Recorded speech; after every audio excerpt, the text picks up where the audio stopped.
Ya, halo guys. Ya, kembali lagi nih kita ngobrol-ngobrol dan bincang santai dengan Pak Dr. Saiful Hamdi. Ya, belakangan 1 minggu terakhir ini jagat politik nasional ini diramaikan lagi dengan soal wacana penundaan pemilu.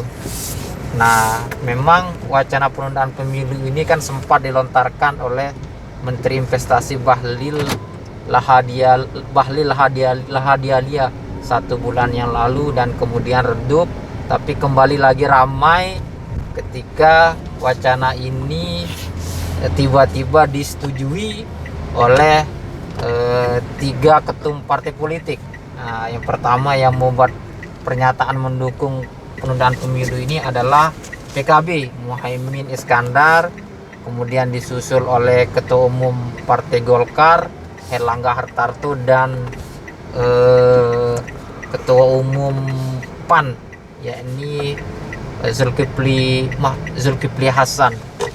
Nah, persoalan ini kemudian menjadi ramai adalah yang pertama di tengah KPU sudah menetapkan jadwal pemilu, yakni bahwa pemilu 2024 ini digelar pada tanggal 14 Februari. Dan yang kedua, sesuai dengan amanat konstitusi kita bahwa pelaksanaan pemilu ini kan digelar setiap 5 tahun sekali, untuk memilih presiden, anggota DPR. Nah, dengan begitu tidak terjadi kekosongan pemerintahan. Tapi aneh juga ya, kenapa sih ada isu itu ya, ada penundaan ini, Mas Andi? Saya juga nggak habis pikir juga gitu. Artinya begini, kalau alasannya bencana misalkan ya, saya khawatirnya begini, presiden yang terpilih besok, kalau ada bencana bisa aja buat alasan gitu loh. Betul, sangat subjektif kan? Sangat subjektif artinya demokrasi kita harus tetap jalan apapun kondisinya begitu. Kecuali ini catatan saya, Mas Andi, kalau saya pemilu bisa ditunda ketika negara memang gawat sekali kayak ada peperangan. Kalau kondisi peperangan kan nggak mungkin pemilu akan bisa kita gelar. Kayak kan? Ukraina misalkan seperti Ukraina gitu kan nggak mungkin. Nggak mungkin menggelar pemilu dan kondisi kayak begitu. Kalau Indonesia ini kan budgetnya udah ada. Terus tahapan sudah ditetapkan. Tanggal sudah ditetapkan. Kalaupun alasan pandemi kan buktinya pilkada kemarin bisa kita gelar dalam kondisi pandemi dan itu berjalan sukses. Iya kan, dan menurut saya 5 tahun harus tetap dilakukan lah supaya tidak tercederai demokrasi kita nih. Makanya tapi PDIP menarik loh, Mas. PDIP malah nggak setuju kan. Betul. Termasuk juga Gerindra. Ini mungkin tidak tahu ya, memancing diskursus ini siapa kan sebenarnya. Apakah ini hanya mau mengetes opini publik kalau kita baca kan hasil surveinya Saiful Mujani kan semua tidak setuju kan. Hampir sebagian masyarakat menginginkan pemilu tetap sesuai jadwal.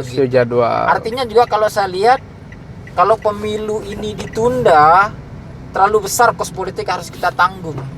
Kalau seperti katanya Pak Yusuf Kala, mantan wakil presiden, ini bisa menimbulkan chaos atau huru hara gitu.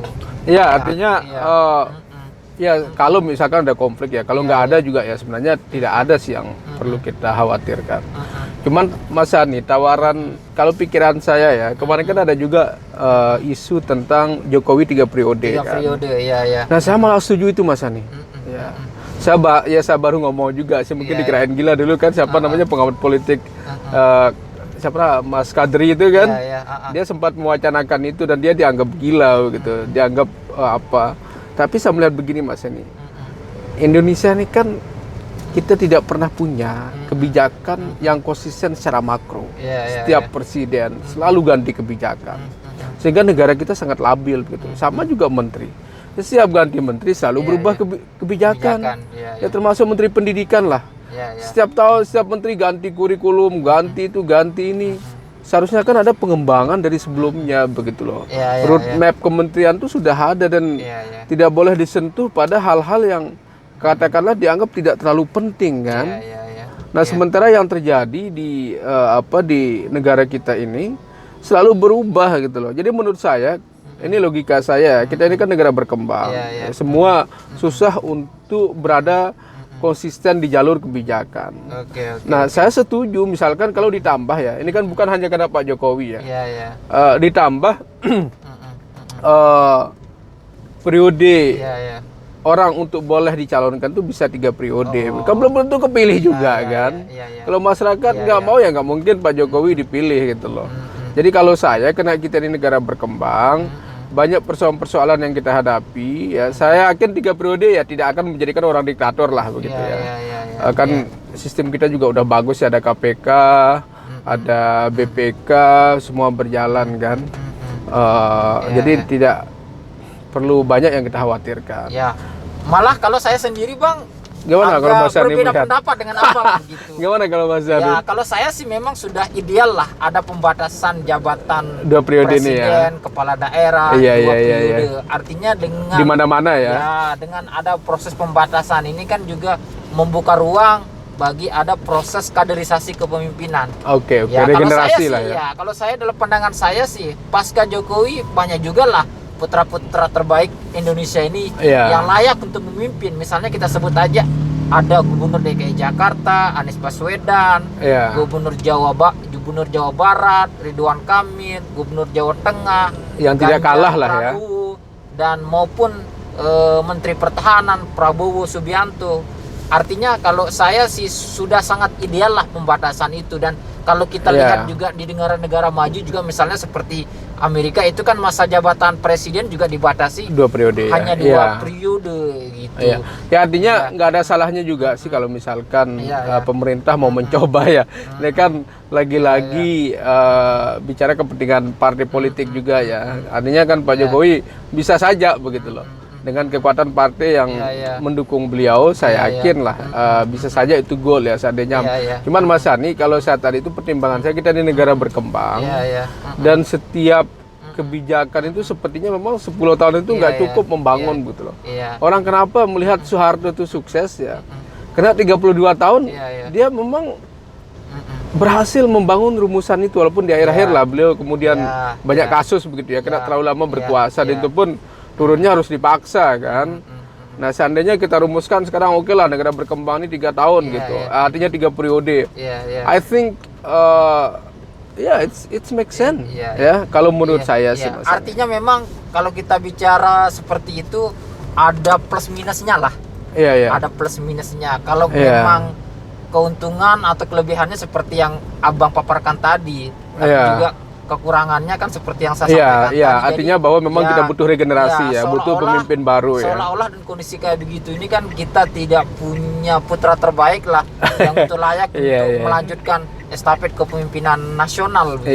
Kita banyak stok lah ya. Kita banyak ada stok. Prabowo Subianto, Cuma yang menarik dari isu wacana penundaan pemilu maupun 3 periode Jokowi. Nah, di satu sisi kan Presiden sudah menyatakan bahwa beliau menolak untuk 3 periode, gitu kan. Beliau masih tetap berpegang kepada konstitusi. Nah, yang menjadi gitu kan. Kemudian pertanyaan saya, artinya kan dan kondisi ini siapa sebetulnya ini yang bermain dengan isu ini dan mengambil keuntungan gitu? Ataukah memang itu hanya sebatas pesanan juga? Artinya testing atau acting dari testing the water lah ya.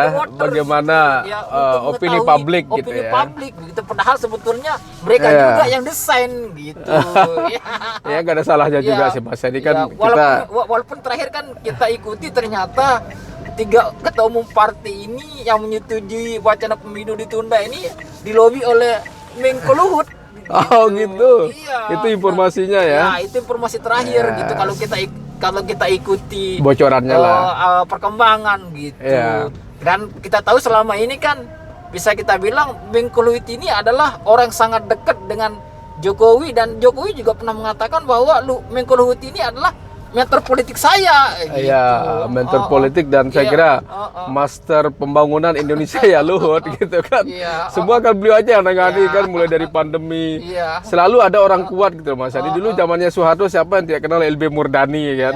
LB Murdani terus Harmoko. Jadi ada ting-tang presiden gitu loh. Sekarang kan mungkin di eranya Jokowi ini ada Mahfud MD, ada Luhut. Sekarang kan ada Sri Mulyani. Sayang Bu Susi udah out kemarin. Cuma kita nggak tahu ini ke depan ini seperti apa sih ending dari diskursus maupun wacana penundaan pemilu ini begitu. Ya kita lihat aja mungkin.